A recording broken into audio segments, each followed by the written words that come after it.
Well, naalala ko nung bata ako, nung kabataan ko, yung mga kabaliwan ko, as in sobrang baliw ako, ruro. Ganun yung tipong kinakausap ko yung mga upuan, bilang sila yung mga estudyante ko, kunyari ako yung teacher nila, as in parang pinapalo-palo ko pa sila, hinahampas ko sila ng hanger, kunyari hindi sila nakikinig, as in sobrang baliw talaga ako, napagkamalan nga ako ng mga magulang ko na baliw.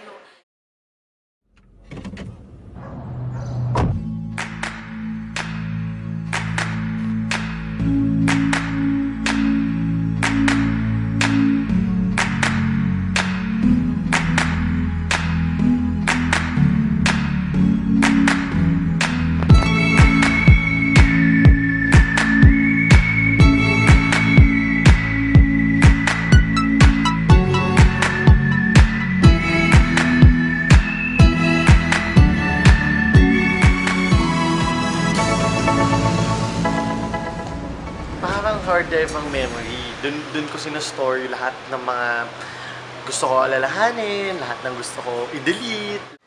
Yung memory para sa akin, ito yung mga bits and pieces of your life that tinetreasure mo talaga.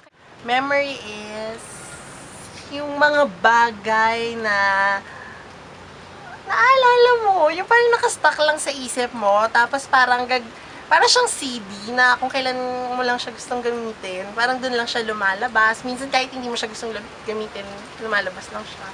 So parang ganun, parang something na nakastuck lang dyan. Memory o alaala. Madalas natin itong gamitin at pag-usapan. Sa mga kwentuhan, lectures, exam at sa marami pang iba, malaki ang parte ng memory sa ating karanasan. Ang unang hakbang sa paglikha ng mga alaala ay encoding. Dito tayo ay kumukuha ng mga impormasyon gamit ang ating iba't ibang senses.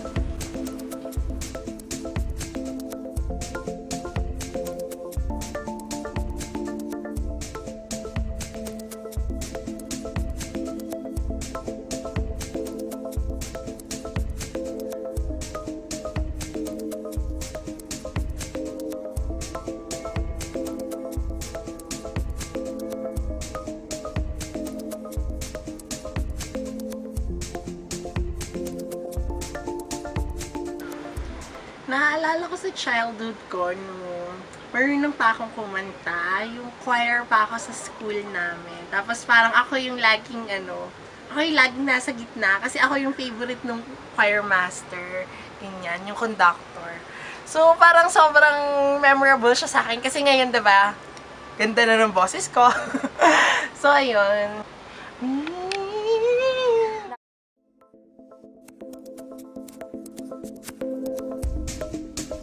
Pagkatapos mag-encode, kailangan naman nating panatilihin ang impormasyon sa ating alaala. Ito ang storage. Minsan, segundo lang ang oras na kailangan natin sa impormasyon, pero minsan naman, mahabang panahon natin ito tinatago. Ang naaalala ko nung bata ko ay yung unang sayaw na ginawa ko kasama yung mommy ko.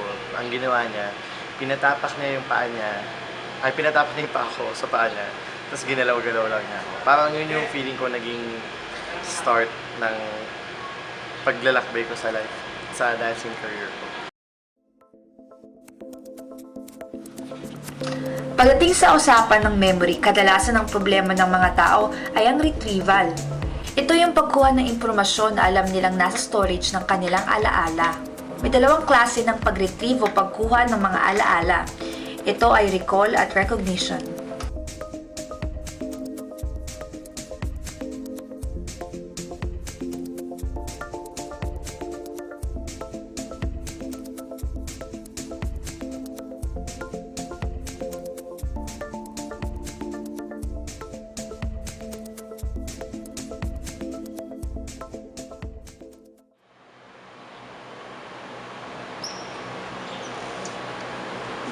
Oh my God! Alam mo ba yung sagot sa number 4?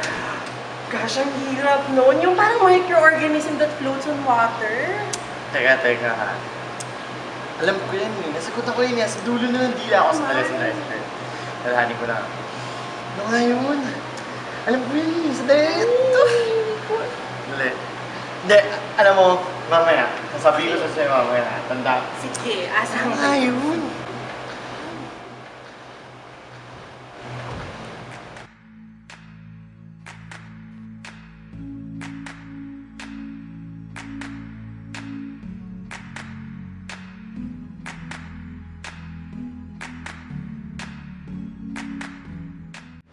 Ano kinain mo kanina, Raj? Zooplankton! Zooplankton yung sagot! Zooplankton. Yung naalala ko ng childhood ko, yung 7th birthday ko. Kasi parang nagdibo ako noon. So parang, yun, meron ako 7 roses, 7 treasures, ganyan. Tapos sumayaw kami ng shalala para yun yung 7 roses ko. Pag uwi ko sa bahay, nandun yung mga kamag-anak namin, ang daming-daming tao sa bahay. Tapos, ang dami kong gifts. As in, nakaupo ko sa sahig, tapos napapalibutan ako ng mga regalo na pinagbubuksan ko. So yun.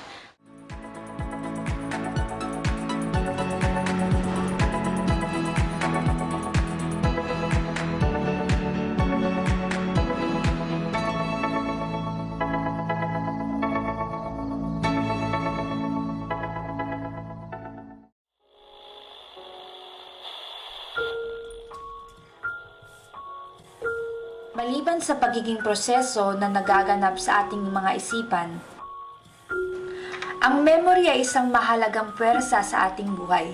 Mula rito ay inuukit ang ating kamalayan at karanasan.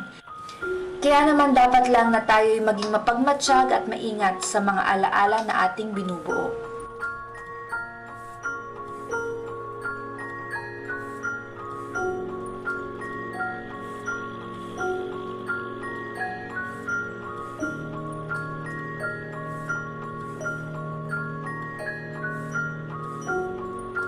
Importante siya. I mean, kung yung lipunan may kasaysayan para maalala niya kung ano yung nagdaan nung in years past. Siguro yung memory natin as people, importante yun para maalala mo kung sino ka before. Dahil kung sino ka before, yun yung nagko-constitute sa kung sino ka today.